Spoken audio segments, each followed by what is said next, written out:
안녕하십니까. 조전혁입니다. 바로 정경 발표 시작하겠습니다. 서울시민 여러분, 학부모 여러분, 안녕하십니까.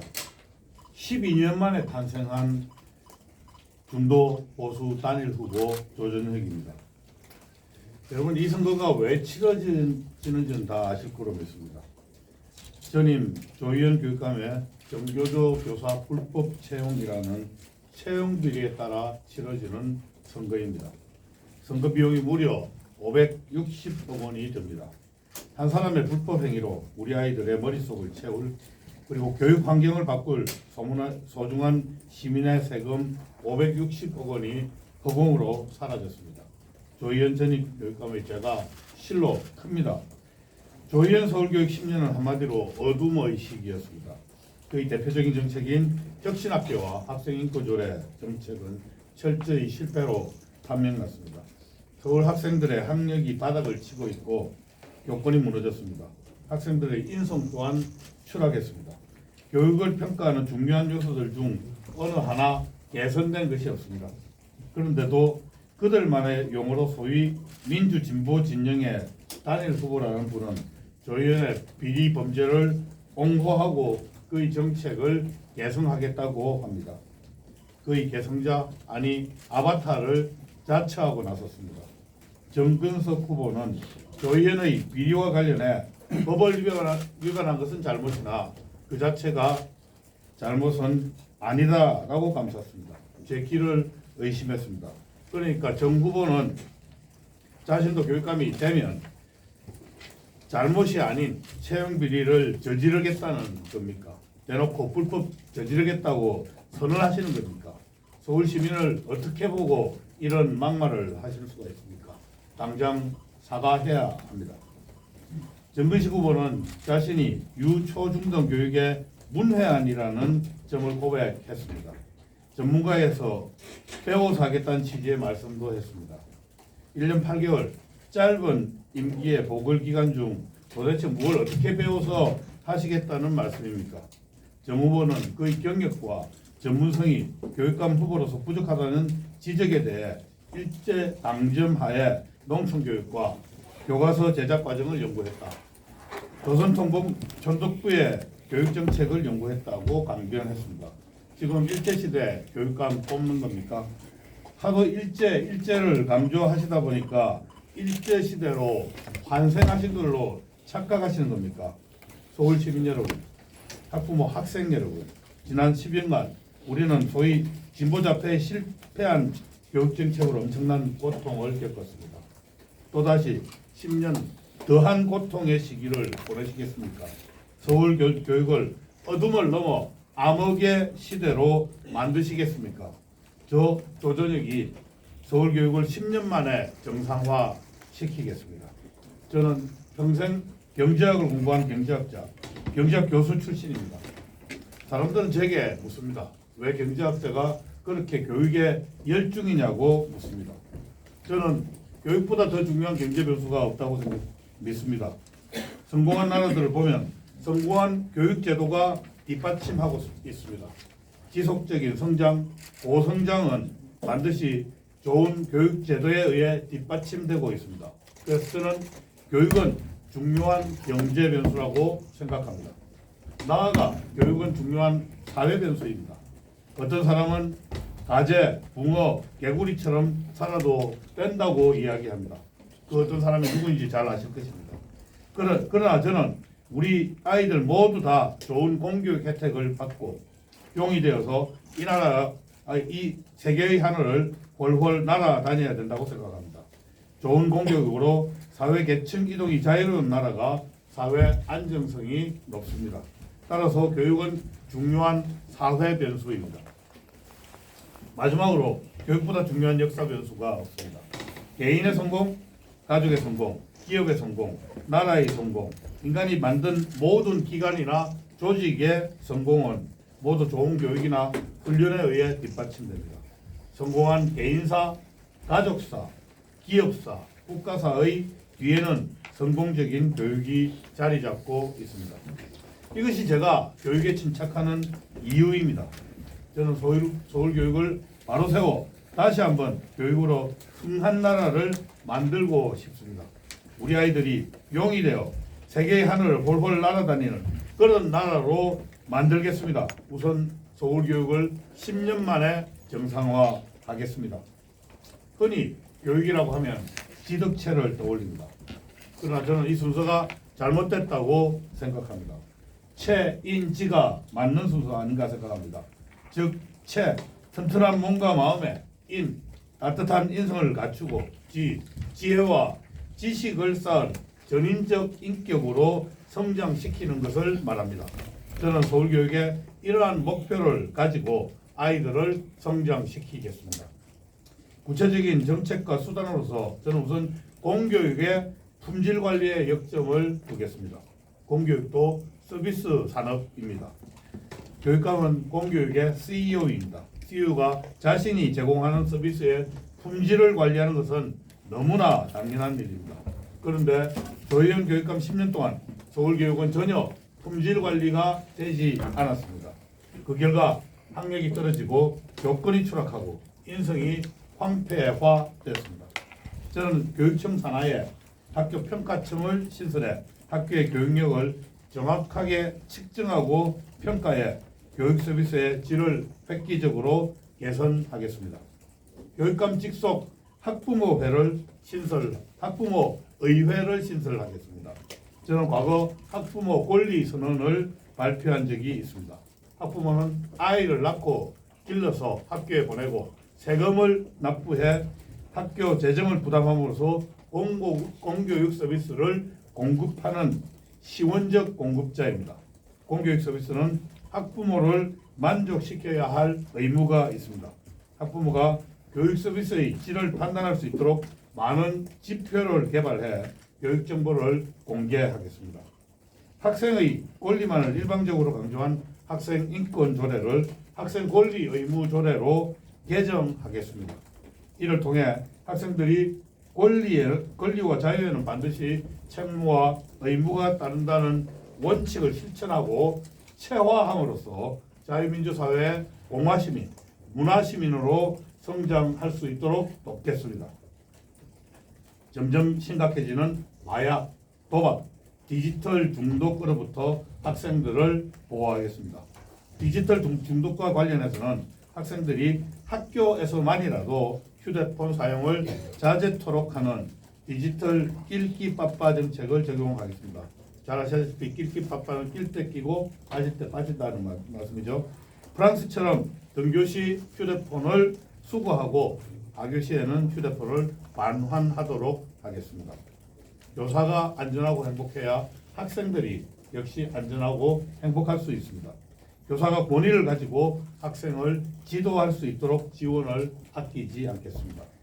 교사가 민원인과 직접 맞대응하지 않도록 서울시의 다산 콜센터와 유사한 교육청 콜센터를 운영하겠습니다. 나아가 교권 보호관 제도를 통해 교사가 각종 소송으로부터 고충을 겪지 않도록 교사들을 보호하겠습니다. 우리 헌법은 모든 국민은 교육받을 권리를 가진다고 천명하고 있습니다. 이 권리는 학교 밖 청소년이나 대안학교 학생들에게도 동일하게 적용돼야 합니다. 저는 이들 청소년들이 헌법이 정한 교육권을 누릴 수 있도록 학교 밖 청소년에게 1인당 공교육에 해당하는 교육 바우처를 지급해 도서 및 교육 자재 구입, 대안학교 등록금, 교습비 등으로 쓸 수 있도록 지원하겠습니다. 존경하는 서울시민 여러분, 학부모 여러분, 다시 한번 강조하지만 이번 선거는 조희연 교육감의 채용비리 범죄 행위의 결과입니다. 이 선거에 560억 원이라는 막대한 비용이 들어갑니다. 수십만 명 아이들의 머리를 채우고 배를 채울 소중한 세금을 한 사람의 범죄 행위로 낭비하게 된 것입니다. 이 책임 반드시 물어야 합니다. 조희연의 범죄 행위를 두둔하고 그의 정책을 개선하겠다는 소위 민주 진보 교육 진영을 준엄하게 심판해 주십시오. 교육은 기본적으로 미래를 제공하는 작업입니다. 저는 지난 20년간 교육시민활동가, 대통령 인수위원, 국회 교육학기술위원회 국회의원, 그리고 미래교육연구원장으로서 교육 문제를 고민해왔습니다. 대안도 제시해왔습니다. 계획도 수립해서 입안했고 정책도 펼친 바 있습니다. 가장 최근에는 오세훈 시장이 임명한 서울시 혁신공정교육위원회의 위원장으로서 서울시의 교육복지정책을 설계하고 시행한 바 있습니다. 서울시민 여러분, 학부모 여러분, 경험과 경륜이 풍부한 저 조조력이 10년 만에 서울 교육을 정상화하겠습니다. 감사합니다. 네, 부모님 감사합니다. 시간을 거의 다 맞추셔서 감사합니다. 네, 그럼 질의응답 바로 이어가도록 하겠습니다. 그 질의가 있으신 기자님들께서는 손을 들어주시면 제가 지목해드릴 텐데요. 이 지목을 받으시면 이제 소속이랑 성함 밝혀주시고 질의해주시면 될 것 같습니다. 그럼 질의 부탁드립니다. 한국일보 손영건 기자님. 네, 잠시 마이크 가고 있습니다. 네. 한국일보 손현성입니다. 잘 들었습니다. 저는 내일부터 사전 투표 시작이라 수요자 입장에서 좀 궁금해할 게 이제 방금 말씀하신 교육청 콜센터 같은 걸 운영하겠다고 하는 건데 그 교권 보호도 물론 중요하긴 하지만 그 부모 입장에서는 학교나 이렇게 교사들과 좀 직접적인 소통도 원만하게 잘 되는 거를 많이 원하고 있는데 이 교육청 콜센터라는 게 좀 구체적으로 어떻게 운영하도록 하겠다는 건지 자세히 설명 좀 해주시면 좋겠습니다. 기본적으로 이제 학교 민원이 이제 발생할 때 보통의 경우에 좀 차분한 학부모들은 민원센터를 이용했다 하는 것도 저는 예의라고 생각합니다. 외국의 경우에 직접 학교에 그냥 바로 방문을 하는 경우는 거의 없습니다. 미리 사실 방문 예약을 또 잡고 그리고 이제 학교에 들어간 학부모도 마찬가지입니다. 우리 학교가 사실은 이 공개되고 오픈된 것들이 좋은 측면도 있지만 또 나쁜 측면도 있습니다. 그리고 요즘 이제 학부모들 중에서 많은 학부모들이 이 말을 갖다 참지 못하고 직접 교사하고 이제 맞대응을 하면은 여러 가지 또 문제점이 생길 수가 있기 때문에 이런 완충장치가 저는 필요하다고 저는 생각을 하고 있습니다. 그리고 이제 학부모 대화나 이제 직접 참여 이야기는 제가 그래서 학부모 의회를 신설하겠다라는 이야기를 하고 있고요.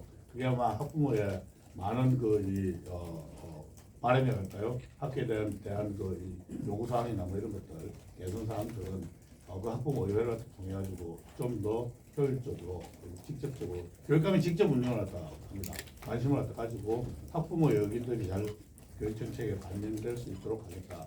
그런 약속도 드립니다. 쓰는 김에 하면 의회라는 게 좀 쉽게 와닿지는 않는 것 같은데 네. 그 의회를 통해서 학부모들이 의결 같은 거를 하면은 교육감이 다양한 권고적 효력이 있다고 판단해서 적극적으로 반영하겠다는 겁니까? 학부모 의견을 가장 적극적으로 받아들이겠다는 교육감의 의지의 표현이라고 생각하시면 되겠습니다. 먼저 국민일보 김유현 기자님. 먼저. 기존 학부모회보다 좀 더 조직적으로 하겠다 이런 말씀입니다. 안녕하세요. 국민일보 김용현 기자입니다. 저도 콜센터 관련해서 조금만 더 여쭤보면 올해 서울 학생이 약 83만 명 정도가 되는데 네. 이 콜센터를 조금 구체적으로 물어보면 운영하게 되면 한 개 콜센터 다단 콜센터 중에 한 개에 몇 명 정도를 예산 얼마를 편성해서 운영을 하시겠다는 계획이 지금 전체적으로 아주 구체적으로 몇 명 하겠다 이런 생각은 그렇게까지 구체적으로 안 해봤습니다만은 이제 교육감 돼가지고 학교에 보통 민원 오는 것들을 평균적으로 산출과 해낼 수가 있을 것 같습니다. 제가 사실은 기본적으로 굉장히 이제 통계와 과학에 제가 기본적으로 경제학자 출신이기 때문에 그런 정책을 선호합니다. 그래서 학교들의 평균 이제 민원 전화라든지 이런 것들을 규모를 판단할 때 보면 제가 지금 후보이기 때문에 그걸 판단할 수 있는 게 없습니다. 그리고 이게 지금 얼마만큼 학교에 전화가 많이 오는지 이런 부분에 있어가지고 학교들한테 제가 물어볼 수도 없지 않습니까? 그래서 그런 정보들이 있기 때문에 그렇지만 그게 굉장히 심각하고 빨리 풀어달라는 그런 이 학교와 선생님들의 요구가 많습니다. 그래서 그런 부분은 교육감이 되면은 제가 보기에는 그렇게 어려운 통계가 아니기 때문에 쉽게 이제 필요한 수요만큼의 콜센터 운영 규모는 저는 파악할 수 있다 생각합니다.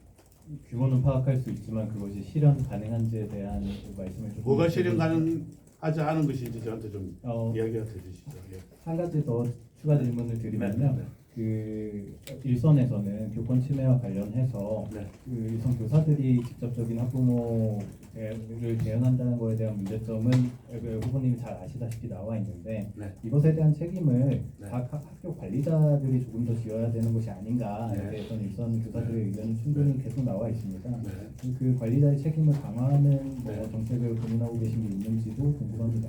기본적으로 저기 제가 방금 설명을 드린 것처럼 학교의 이 교권 보호관 제도를 운영을 하겠다는 말씀을 드리고요. 법적 지원을 이제 하겠다는 그런 말씀을 드립니다. 그리고 지금 학교에서 사실은 이거 전체 지금 이 교권하고 관련해 가지고 전체 학교 단위 학교에서 전체 책임을 이렇게 질 수 있게 하는 것 그게 저는 가능할지 모르겠습니다. 현재도 그게 이제 불가능하지 않습니까? 그래서 교육청 차원에서 좀 더 지원을 하는 게 맞다 이렇게 생각합니다. 단위 학교에서 다 될 수 있으면 정말 좋겠습니다. 네, 다음 질의 부탁드리겠습니다. 잠시만요. 아까 내일경제 권한율 기자님 먼저 손 드셔가지고요. 권한율 기자님 하신 다음에 서혜린 기자님 하도록 하겠습니다. 네, 매일경제 권한입니다. 그 초등 진단평가 부활에 반발하는 학부모도 있을 텐데 이거를 어떻게 설득하실지 궁금하고 또 하나는 방과 후 선행학습 관련 법 개정이 임기 내에 가능하다고 보시는지 궁금합니다. 네. 그 진단 평가에 대해서 왜 반발하는지는 저는 잘 모르겠습니다. 그건 저는 사실은 우리 기자님들이 제가 평가하겠다고 그러니까 다들 막 지필고사 친다고 해가지고 그걸 갖다 헤드라인으로 막 뽑아놨어요. 그래서 혹시 그것 때문에 헷갈리셔가지고 이제 그런 거 아닌가 이런 생각을 합니다. 기본적으로 저는 이 진단평가는 꼭 필요하다. 우리 아이들이 이 학력이 됐든 아니면 마음 건강이 됐든 뭐가 됐든 간에 우리가 제대로 이제 현 상태를 다 파악을 해야지 아이들한테 대한 맞춤형 교육이 저는 가능하다고 생각을 합니다. 그래서 진단평가는 무슨 줄 세우기 이 평가 아니고요. 이 아이가 기초학력 이상을 이 성취했느냐, 성취 수준이 어느 정도이냐를 갖다 판단을 하고 그 학생의 장점을 살려주고 단점은 보완해주는 그런 용도로만 쓰이는 것이다. 근데 우리가 한번 생각을 해보면 정말 이 나라 현실이 개탄스러운 게 아이들 현재 수준이 어떻게 되는지 모르니까 학부모들이 답답하잖아요. 그러니까 지금 보면은 멀쩡한 학교 놔두고 학원 가가지고 돈 내고 지금 레벨 테스트를 받고 있습니다. 사실 레벨 테스트가 진단평가입니다. 그렇지 않습니까? 그래서 이런 현실은 반드시 타파를 해야 된다. 이런 생각을 하고 있고요. 지속적인 교육에 제가 질관리, 품질관리를 말씀을 드렸는데 이런 이 진단평가가 정말 수시로 지속적으로 되면은 교육 품질관리를 하는 데 있어서도 굉장히 훌륭한 도구가 된다 이런 말씀을 드립니다. 권한율 기자님 질의가 하나 더 있었던 것 같은데. 네. 두 번째 이제 그거는 이제 법 개정 사항 맞죠? 법 개정 사항이기 때문에 이제 맞는데 교육감이 사실은 이 사회 여론을 움직이고 소위 이제 국회의원님들에 대해 가지고 설득을 할 수 있는 다른 사람들에 비해 가지고 그런 이 힘을 갖고 있다고 생각합니다. 그래서 이게 사실은 공교육에서 이제 방과후 수업만이라도 한 1년 정도의 이제 선행학습을 하게 되면은 소위 이제 사교육 수요를 갖다 좀 잠재울 수 있지 않을까 이런 생각을 하기 때문에 잘 설득을 할 생각이고요. 저 개인적으로는 이렇게 생각을 합니다. 제 개인적으로는 선행 학습을 갖다 막고 이런 일들이 이 선진국에서는 가능한 것인지 어떻게 보면 굉장히 저는 이건 창피한 법이라고 생각합니다. 그래서 사실은 이게 이 많은 경우에 인간의 욕망을 갖다 법과 제도를 통해 가지고 제어하고 통제할 수 있다고 이 믿는 정책들은 대부분 다 실패를 하게 됩니다. 왜 그런가 하면 그런 정책들은 또 다른 풍선 효과를 갖다 이제 만들어 가지고요 여기저기에서 막 이상하게 부작용들이 이제 터지기 마련입니다. 그래서 하여튼 저 개인적으로는 하여튼 그런 법들은 이 실효성이 없는 법이라고 생각을 합니다. 하고 있습니다. 잘 설득을 할 생각이다. 오죽하면 그런 이제 법들을 갖다 가지고 저기 그 하예크가 치명적 자만이라고 그랬거든요. 예. 그래서 그런 치명적 자만을 내포하고 있는 법들은 실패를 갖다 하는데 그걸 조금이라도 완화하기 위해서 그이 방과후 수업에서만이라도 한 1년 정도 그 전환학습이 하게 된다 그러면 사교육 부담이 꽤 많이 줄어들 것이다. 이런 예상을 하고 있습니다. 서영 기자님 질의입니다. 네, 안녕하세요. 연합뉴스 서윤희 기자입니다. 저 방금 그 다른 기자님께서 여쭤보신 그 진단평가 조금 더 세부적으로 여쭤보겠는데요. 네. 후보님께서 이게 지필고사랑 좀 다르다는 뉘앙스로 말씀하셨는데 구체적으로 어떤 부분이 다른 건지 궁금하고 그리고 저번에 이제 서울시의회랑 교육청이랑 갈등을 빚은 부분이 문해력 수리력 기초학력 진단검사 테스트를 공개를 어디까지 하느냐 마느냐에 대해서 굉장히 갈등이 있었던 걸로 기억하거든요. 그래서 서울시가 어디 가요? 교육청이요. 네. 그래서 만약에 후보님 교육감 되시면은 이 초등학생 등등의 그 진단평가에 대해서 그 밖으로 어디까지 공개할 건지 학교별로 공개가 될 건지 아니면 뭐 학부모에게도 다 총괄 공개가 될 건지 아니면 그냥 개인적으로만 통보가 될 건지 선생님은 알고 있을 건지 세부적으로 좀 궁금합니다. 기본적으로 이제 저기 선생님 모를 수가 없겠죠, 그죠? 예, 선생님 모를 수가 없다고 생각을 합니다. 그리고 이제 학부모한테는 그 인포메이션은 같이 그 공유가 되어야 된다고 저는 생각을 하고 있고요. 그 다음에 진단평가가 그 지필고사하고 어떻게 다르냐 하는 부분을 다 말씀을 하셨는데 제가 누차 이야기를 하지만은 뭐 이거는 줄 세우기 평가가 아니다라는 부분이고요. 참 그런데 나는 이게 영어하고 우리 한국어하고 미묘한 뉘앙스의 차이가 있는 것 같습니다. 이게 테스트라고 이야기를 하면은 저부담 시험으로 생각을 하고 있고요. 시험이라고 그러면 고부담 테스트로 좀 생각을 하고 있는 것 같습니다. 그래서 이 뉘앙스 여러분들 무슨 뜻인지 알겠죠, 그죠? 그래서 진단평가는 저부담 테스트다 이렇게 생각을 다 하시면 될 것 같습니다. 정말 아이들 현재 상태를 진단하기 위한 목적으로만 사용을 한다라는 말씀을 드리고요. 그리고 이 진단평가의 결과를 갖다가 그 공개를 갖다 할 것이냐, 어느 수준까지 이제 공개를 할 것이냐라는 부분은 저는 이 학교 진단평가 결과를 갖다 가지고 학교 같은 줄 세우는 것은 저는 원치 않는다라는 말씀을 갖다 드리고요. 다만 이 진단평가를 갖다 주기적으로 계속 반복을 갖다 하면은 어떤 학교는 아이들을 갖다 성장시키는 학교가 있을 것이고요. 어떤 학교는 아이들 성장시키는데 좀 느린 학교가 있을 것입니다. 그것도 이제 파악이 될 것이고요. 또 어떤 학교는 중상위 아이들 갖다 최상위로 이제 이렇게 성장시키는 학교가 있을 것이고 또 어떤 학교는 하위권 아이들을 중상위권으로 성장을 시키는 학교들도 있을 것입니다. 여러 가지 이제 장기적으로 파악을 하게 되면은 굉장히 좋은 정책적 자료가 될 것입니다.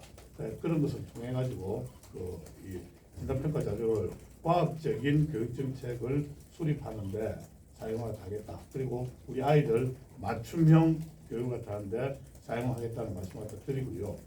또 한 가지가 이걸 이제 공개 범위를 갖다 얼마만큼 할 것이냐는 뭐 1등부터 진단평가 결과 가지고 1등부터 뭐 전등까지 이렇게 줄 세우는 것은 저는 뭐 하책이라 생각을 합니다.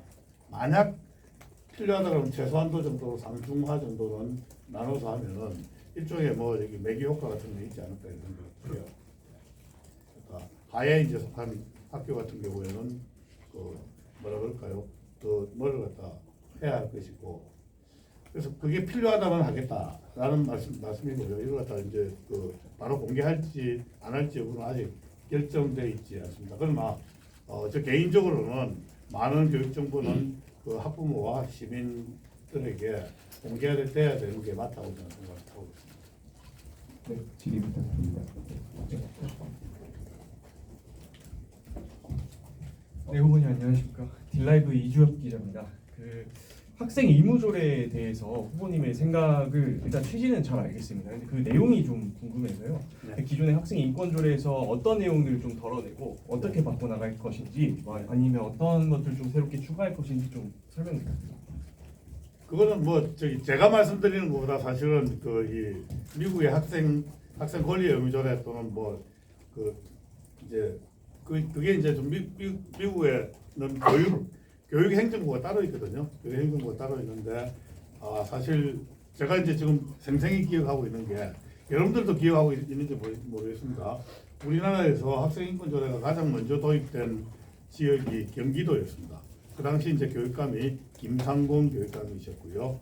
이분이 이제 경기도 학생 인권 조례를 도입을 할 때 뉴욕시 그 이 학생 권리 장정이라고 하겠죠.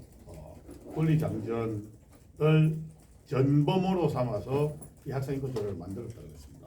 근데 내용이 완전히 달라요. 내용이 완전히 다른 게 뉴욕시가 그래도 가장 미국에서 꽤 진보적인 그 이 교육국거든요. 그런데도 불구하고 학생의 권리나 자유에 대해서는 그냥 원칙적으로 학생들도 미국의 그 시민이기 때문에 미국 헌법이 부여한 그 이 헌법적 자유를 갖다 누린다라는 걸 선언적으로 이야기를 하고요. 반면에 책무와 그 의무에 대해서는 굉장히 자세하고 구체적으로 소설을 하고 있습니다. 그리고 미국 여러분들 뭐 저기 기자들이 잘 아시더라고요. 그 버지니아의 워싱턴 D.C. 근처에 페어팩스 카운티라는 데는 거기는 되게 미국에서 유명한 교육 특구라고 뭐 그러기도 합니다. 그 동네는 이름이 어떻게 되어 있는가 하면 Student Rights and Responsibilities 이렇게 되어 있고요. 뉴욕은 Student Bill of Rights로 이렇게 되어 있습니다. 이름은 좀 다르지만 내용 비슷해요. 근데 여기는 좀 더 보수적입니다. 근데 그런 데서 내용을 어떤지 한 가지만 예를 들어서 설명을 하면은 학생들도 미국 국민들이 가지는 집회 시위의 자유를 누릴 수 있다라고 선언을 합니다. 그러나 다른 사람의 통행을 가로막아서는 안 된다, 방해해서는 안 된다. 집회 시위 중에도 이 복장은 학생다운 단정한 복장을 나타내야 된다. 뭐 이런 이제 책무들을 쭉 나열을 하고 있습니다. 그리고 페어팩스 카운티는 이런 것까지 있어요. 어떤 게 있는가 하면 집회 시위를 할 때 유인물을 갖다 나눠줄 수 있는데 그 유인물은 반드시 사전에 교장 선생님의 허가를 득해야 된다. 이런 것까지 이제 있는 겁니다. 근데 반면에 우리 학생인권 조례를 갖다 보면 학생들의 권리와 그 권리 구제 절차만을 이렇게 일방적으로 서술을 갖다 하고 있습니다. 그러다 보니까 우리 이제 사실은 뭐 학생들은 이 민주주의 교육이 아직 좀 덜 돼 있지 않습니까? 근데 우리 학생들이 사실은 이게 학교 생활 통해서 이제 그 규칙도 준수하고 법도 준수하고 규범도 이제 이렇게 준수를 하면서 민주사회에 어떻게 보면은 공화시민, 문화시민으로 이렇게 성장을 다 하는 것인데 우리 학생인권조례는 우리 아이들이 이게 권리만 주장을 하는 그런 이 사람으로 만들게 이렇게 잘못되어 있어요. 그래서 어떤 아이들은 이 학생인권조례를 오용 또는 악용해가지고 심지어 선생님한테 가스라이팅까지 하고 있는 수단으로 사용한답니다. 예를 들어가지고 어떤 선생님이 자신한테 좀 껄끄럽고 그렇다 그러면 이 선생님이 나를 학대한다라든지 뭐 이런 무명을 갖다 씌워가지고요. 학교 인권 감독관인가 뭐 거기에 보고하든지 뭐 이렇게 하면은 선생님이 아주 그냥 곤란해지는 거예요. 심할수 다 써야 되죠. 교육청 불려다니면서 이제 청문 이런 걸 다 해야 되죠. 그러니까 이런 선생님들이 그런 아이들 갖다 이제 만나게 되면은 정말 이제 내가 왜 이 교사를 하나 이런 자괴감도 들 뿐만 아니라 하여튼 그 직업에 대한 어떤 이 비참한 이런 거 만들어서 되겠습니까? 저는 참 이거 문제라고 좀 생각을 다 하고 있습니다. 그래서 그 측면도 있고 저는 학생인권 조례는 이게 그런 점에서 비교육적이고 나아가서는 반교육적이고 저는 교육 파괴적이라고도 생각을 하는데요. 왜 제가 이걸 또 교육 파괴적이라고 생각을 하는가 하면요. 학생인권 조례 때문에 이 선생님이 아이들 훈육을 갖다 못하잖아요. 그렇게 되면은 바로 교실이 파괴하고 수업이 붕괴되는 겁니다. 그런데 수업이 붕괴되면은 사실 우리 아이들 중에서 가장 지켜줘야 될 가장 큰 기본권이 우리 헌법이 요구를 하는 모든 국민은 교육받을 권리를 가진다라는 수업권, 교육권이지 않습니까? 그래서 학생 인권 조례라는 그거 지켜주기 위해 가지고 이 우리 사회에서 정작 지켜줘야 될 이 교육받을 권리 이게 깨지고 있는 것입니다. 그렇기 때문에 저는 이게 반교육적이고 교육 파괴적이다는 말씀까지 이제 드리고 있죠. 그래서 이건 저는 시급히 개정돼야 된다. 그럼 전면적으로 개정하는 거에 목표를 두고 계신다고 볼 수 있을까요? 그렇습니다. 제가 뭐 이야기를 할 때마다 많은 시민들, 학부모들이 그건 반드시 그렇게 돼야 된다고 응원하신 분들이 거의 90% 이상입니다. 네. 그래서 저는 이게 정말 옳은 방향이라고 저는 확고한 신념을 갖고 있습니다. 기자분들은 어떠신지 모르겠습니다. 네, 그럼 질의 순서를 좀 정하겠습니다. 아까 이렇게 두 분이 먼저 드셔가지고요. 서준석 기자님 해주시고 강희식 기자님 해주시겠습니다.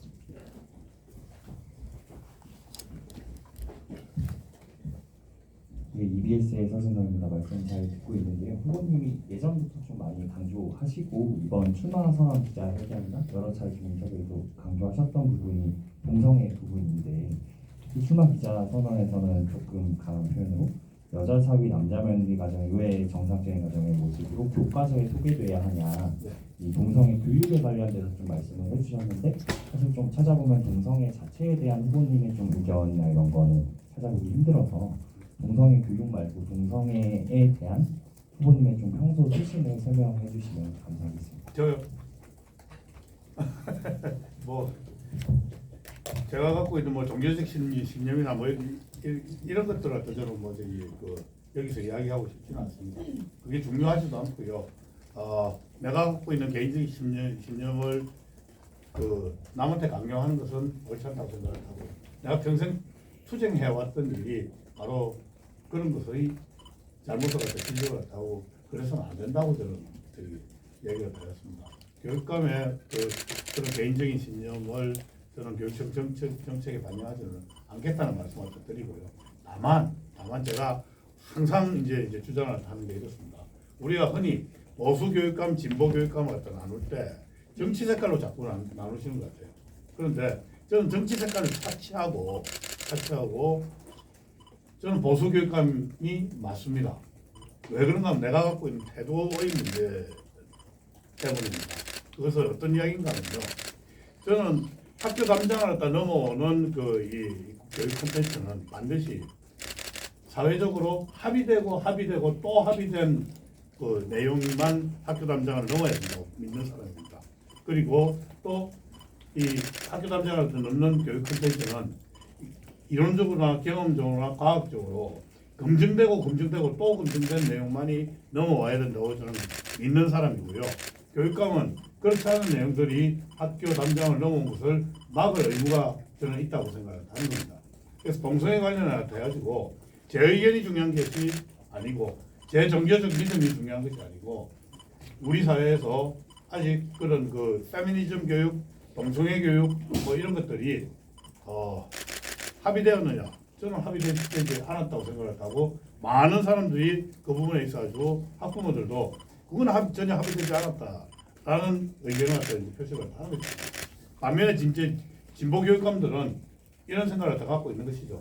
학교 담장을 더 넘는 컨텐츠가 좀 덜 합의되더라도 그리고 과학적으로 또는 뭐 실증적으로 검증이 좀 덜 되더라도 실험적으로 해보겠다 이런 생각을 다 갖고 있는 분들은 저는 진보 교육감이라고 생각을 합니다. 누가 잘 됐고 잘못됐다고 그런 저는 여기서 이야기를 하지 않겠습니다. 학부모와 서울시민께서 판단해 주시라는 말씀을 다 여기서 드립니다. 그 점에서 저는 보수교육감이고 제가 갖고 있는 생각 때문이 아니고 그런 원칙과 기준에 의해 가지고 교육정책을 다 펴겠다라는 말씀을 드립니다. 네, 다음 질의 부탁드리겠습니다. 네, 후보님 안녕하세요. 한겨레 신문 이우영 기자라고 합니다. 제가 별로 안녕은 다져지요. 후보 안녕하면 이게 네. 선거 지는 겁니다. 네. 지난 선거에서도 내세운 공약이시기도 하고 최근에 라디오 인터뷰 같은 데서 말씀하셨는데요. 아까 말씀해주신 학부모 의회 안에 편향교육 신고센터라는 걸 만들겠다고 얘기하셨어요. 근데 이게 기존의 학부모가 뭐 교육청에 민원을 넣는 방식이나 이런 거랑 다르게 어떻게 작동되는지 궁금하고요.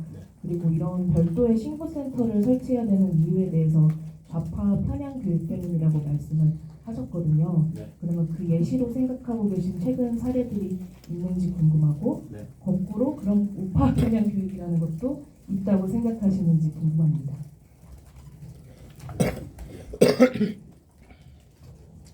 그 좌파가 됐든 우파가 됐든 간에 하여튼 제 이야기는 이겁니다.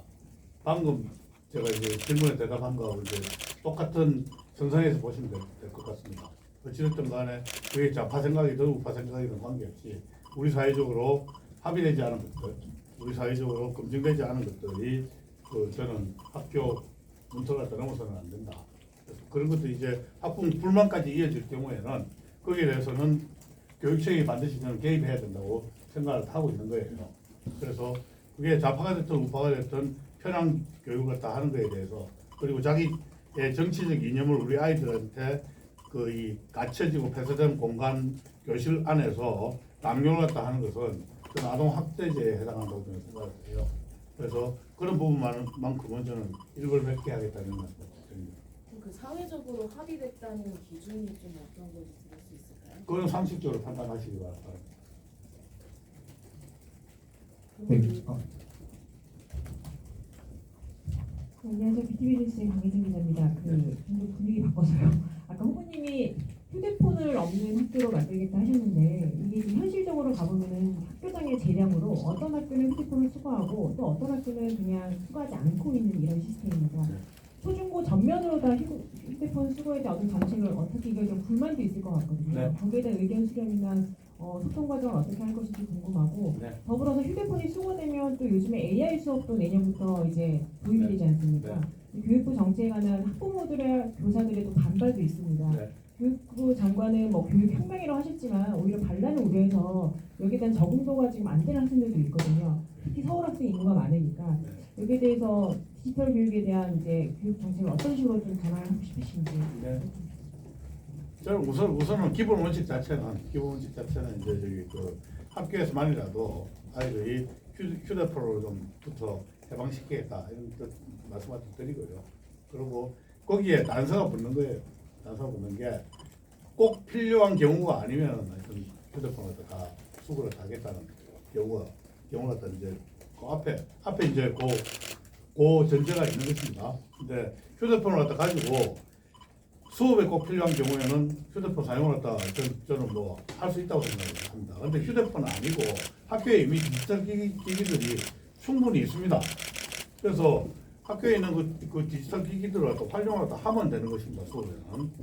근데 지금 마침 우리 대법원 판결 났나요? 네, 대법원 판결에 인권입니다. 네? 인권이가요? 아, 오케이. 인권이가 제가 이제 그 공약을 타고 나니까 반갑게도 판결을 대줬더라고요. 그 인권 탄압이 아니라고. 그래서 하여튼 이 부분에 대해서는 사실 학부모들이 굉장히 열광적으로 좋아하세요. 그래서 다시 한 번 더 확인하겠습니다.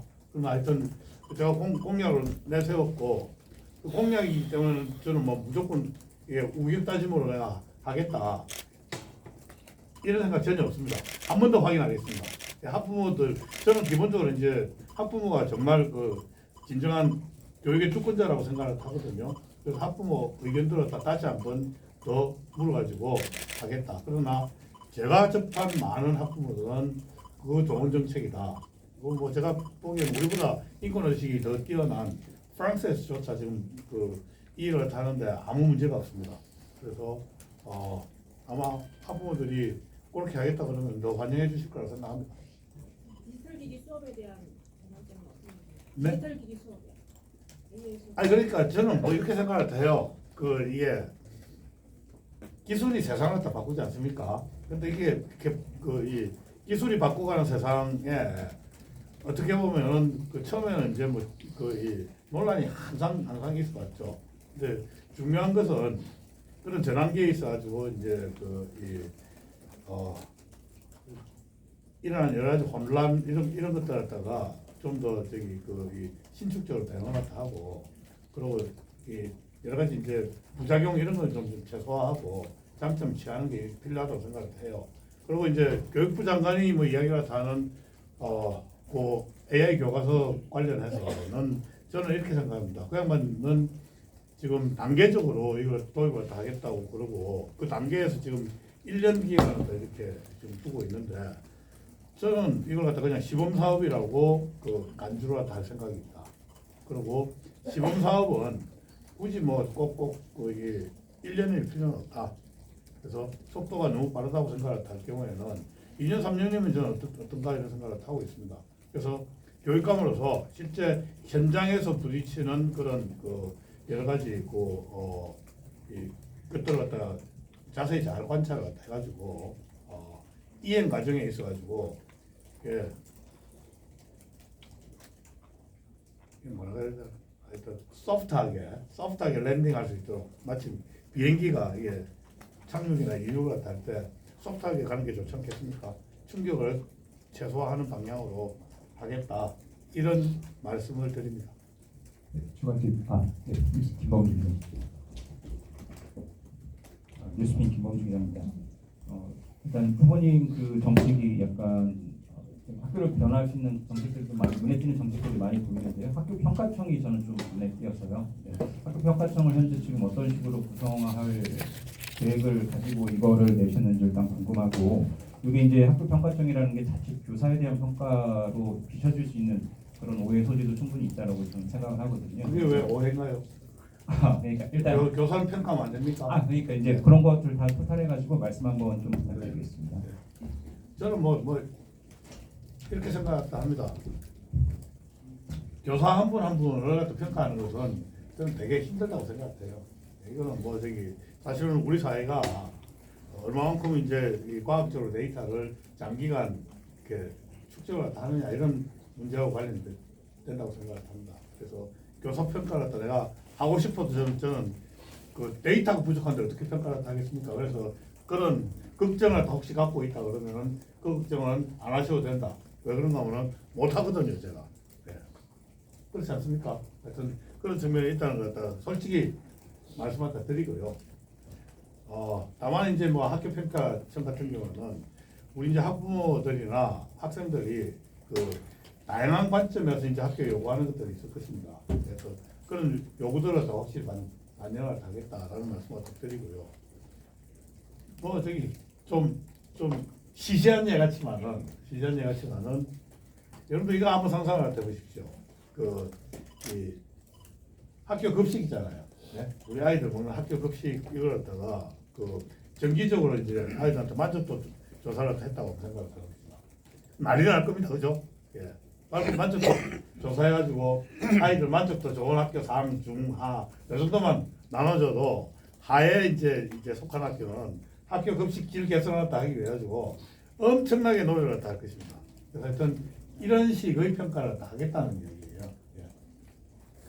그래서 이 평가 요소들이 여러 가지가 있을 것입니다. 굉장히 많은 평가 요소가 있을 것인데 그 중에서 이제 뭐 이렇게 쉽게 되는 것들부터 시작을 하고, 그리고 지금 그 학교 평가를 할 수 있는 요소들 중에 이미 있는 요소들은 다 가급적 다 공개를 다 하겠다는 말씀을 드리고요. 그리고 학교 평가를 다 하는 데 있어서 중요한 요소임에도 불구하고 존재하지 않는 그런 이 데이터 같은 경우에는 생산해서도 이 평가에 반영을 하고 필요하면 공개하겠다 이런 말씀을 드립니다. 그게 결국은 저는 이런 생각을 다 갖고 있는 거예요. 어떤 건가 하면 피터 드로크라는 분이 있습니다. 제가 여기서 또 강조를 하는데 그분이 미국의 경영학자입니다. 하버드 대학의 교수인데요. 이 양반이 되게 인사이트가 있는 말씀을 하셨습니다. 측정해야지 평가할 수 있고 평가돼야지 개선할 수 있다라는 거거든요. 그래서 저는 품질 관리를 다 하는 가장 중요한 첫 스텝이 측정하고 평가하는 거라고 생각합니다. 그래서 그 측정 평가의 이 결과를 다 토대로 개선을 하면은 품질 관리가 된다고 생각을 하고요. 그런 식으로 하게 되면은 저는 학교하고 선생님들이 저는 경쟁하실 거라 생각해요. 저는 기본적으로 그 우리나라에서 지금 사실 지금 사교육비가 또 늘지 않았습니까? 그래서 저기 가장 최근 자료가 뭐 전체 27조 이렇게 이제 됐는데 사교육비가 이렇게 그 많이 들어간다는 이야기는 뭔가 하면 이런 이야기입니다. 어떤 이야기인가 하면은 저는 이 공교육이 교육의 정규 시장이라고 생각합니다. 제가 뭐 경제학자라서 이런 표현을 갖다 써서 죄송합니다. 반면에 사교육은 교육의 암시장입니다. 암시장이 그 활발해지는 것은 바로 이 정규 시장이 기능을 갖다 제대로 못할 때 암시장이 커지는 것입니다. 그 대표적인 예가 북한의 장마당이지 않습니까?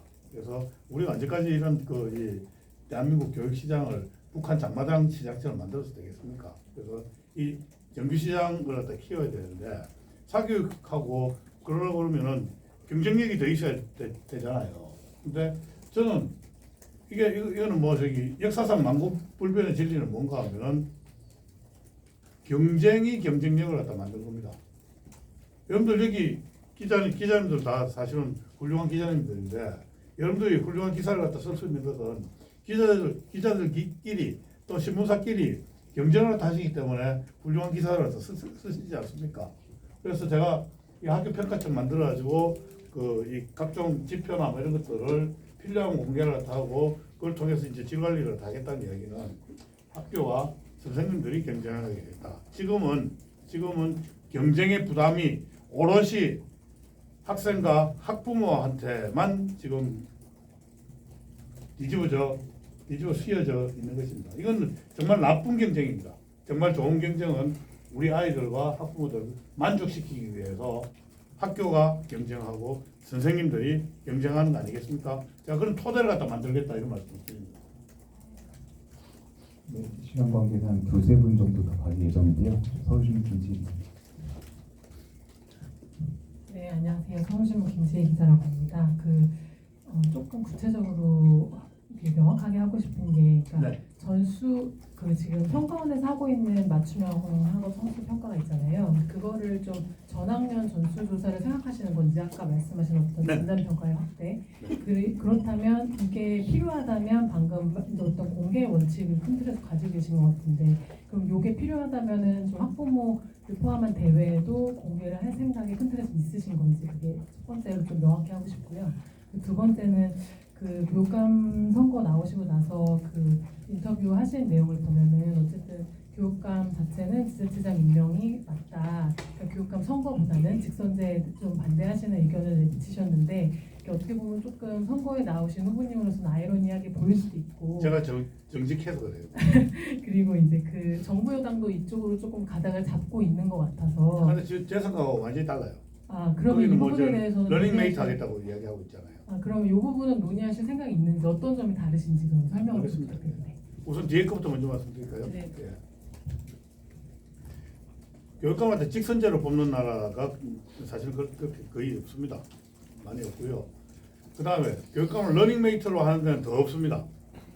근데 이렇게 없는 이유는 다 제가 보기에는 우리 인류가 이 민주제도를 갖다 운영을 해보고 그리고 이제 지방자치제로 운영을 할 때 어떤 집단적 지혜가 저는 있다고 생각해요.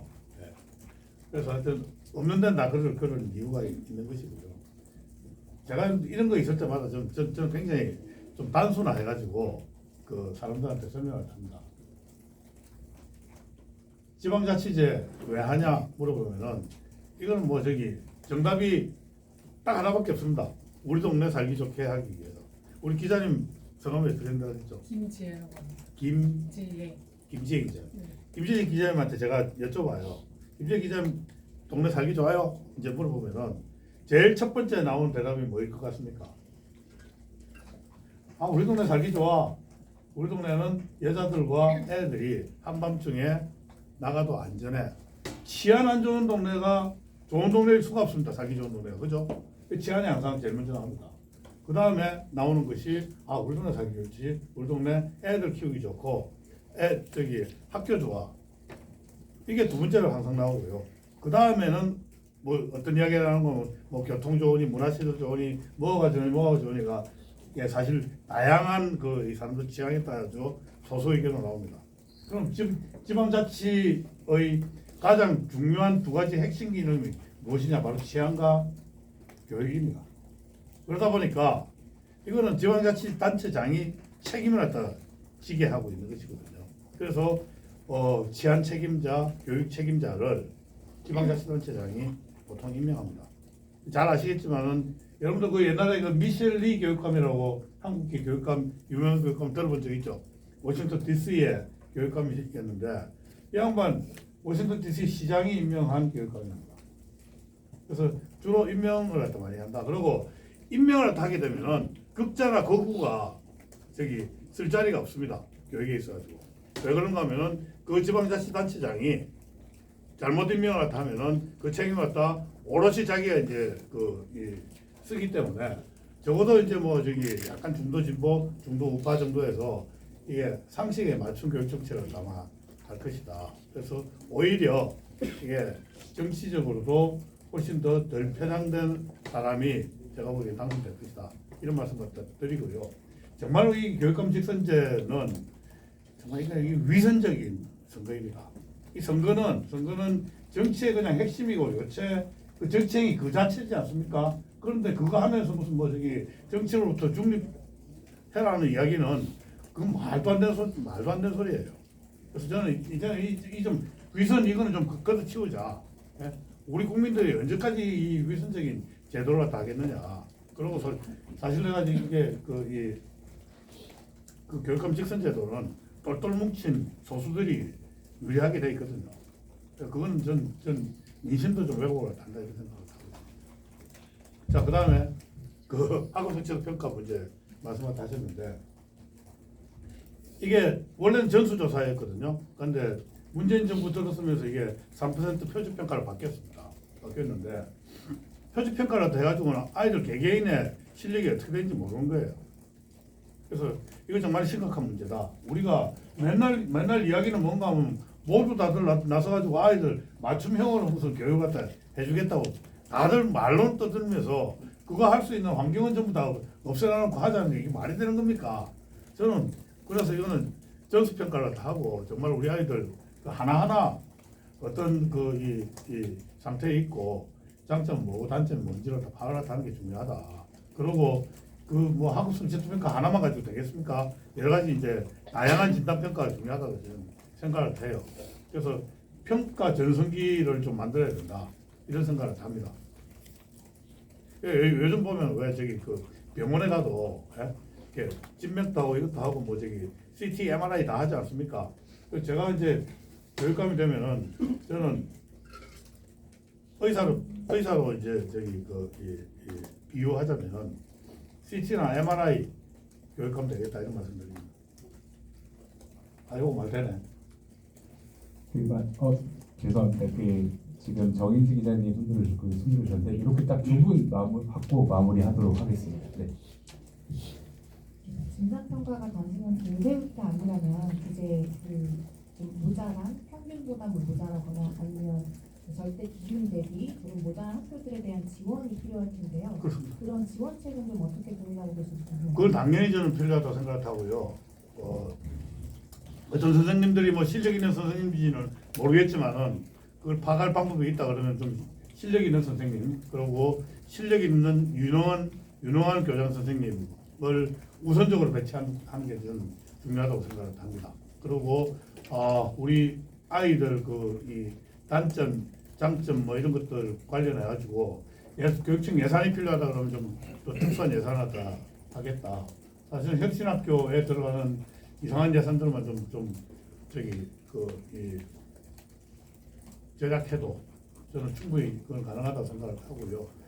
또 뭐 교육청에서 이상한 사업도 많이 하더라고요.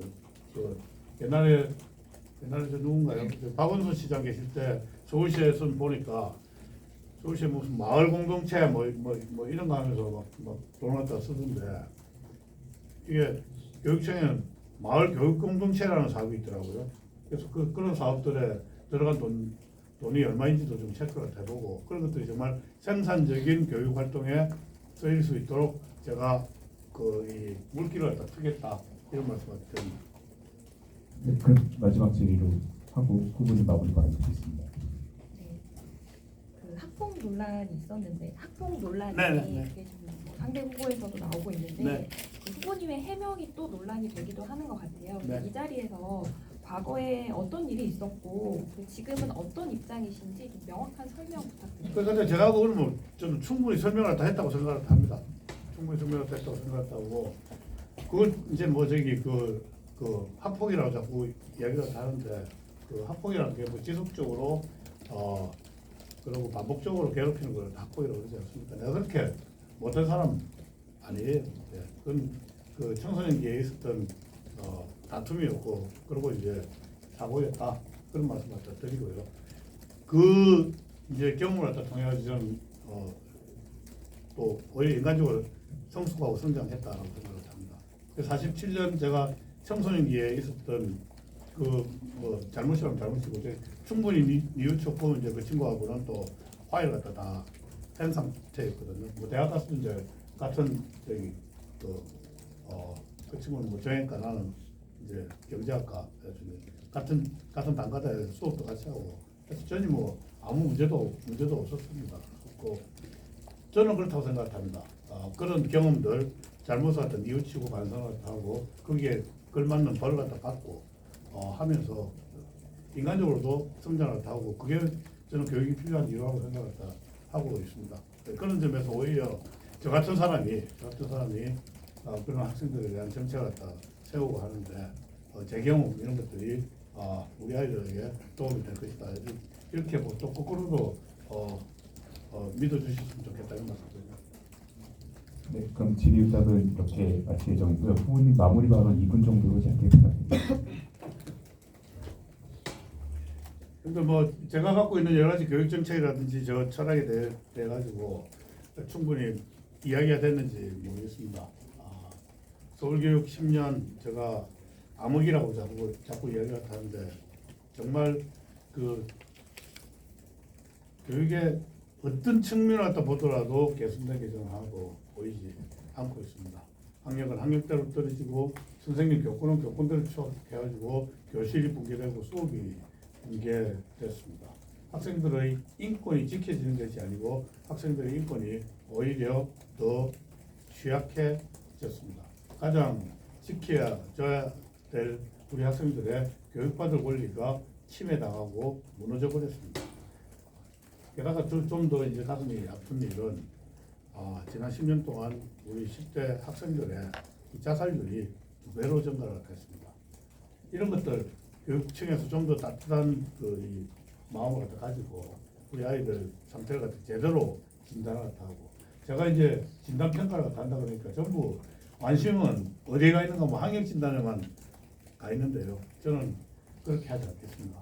우리 아이들 마음 건강, 몸 건강 이게 저는 더 우선이라고 생각합니다.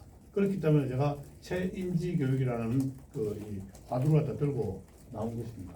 우리 아이들이 좀 더 마음이 건강한 아이들, 마음에 병이 있는 아이들은 이 마음이 치유될 수 있는 교육 정책 이런 그 정책을 갖다 통해 가지고 우리 아이들이 좀 더 건강하고 그리고 좀 더 따뜻하고 좀 더 안전하고 그리고 좀 더 지혜로운 아이, 지식이 많은 아이들보다는 지혜로운 아이로 성장시키도록 하겠습니다.